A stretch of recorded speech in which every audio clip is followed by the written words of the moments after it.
हा प्रश्न rotational dynamics या चॅप्टरवर सीईटी 2024 ला विचारलाय. Ratio of radius of gyration of a circular disc to that of circular ring each of same mass and radius around their respective axis is option A √2 as to 1, B √2 as to √3, C √3 as to √2 and D 1 as to √2. आता आपल्याला काय दिलंय तर disk आणि ring दिली आहे आणि डिस्कच्या radius ह्या त्याचा जो सेंट्रल ऍक्सिस आहे तर त्याची रेडियस ऑफ गायरेशन आणि रिंगचा सेंट्रल ऍक्सिस त्याची रेडियस ऑफ गायरेशन त्याचा रेशो विचारलाय.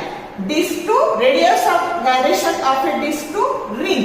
मग आपण रिंगचं या ऍक्सिस बद्दलचं मोमेंट ऑफ इनर्शिया असतं mr². मास दोन्हीचं सेम आहे आणि डिस्कचं या सेंट्रल ऍक्सिस बद्दलचं मोमेंट ऑफ इनर्शिया असतं mr²/2.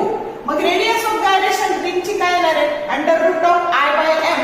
मग हे mm कॅन्सल झालं आणि √R² that is equal to R आणि याचं येणार आहे बघा √I/m. मग R²/2 m निघून गेलं आणि हे झालं R/√2. मग kd/kr जर केलं तर R/√2 इंटू 1/r. R काय झालं कॅन्सल झालं आणि हा रेशो काय आला तर 1:√2 ही जो करेक्ट ऑप्शन काय आहे डी आहे. समजलं का? शॉर्ट व्हिडिओ आवडले लाईक करा, शेअर करा, कमेंट करा. For more useful tips and tricks keep watching wings of physics. Thank you very much.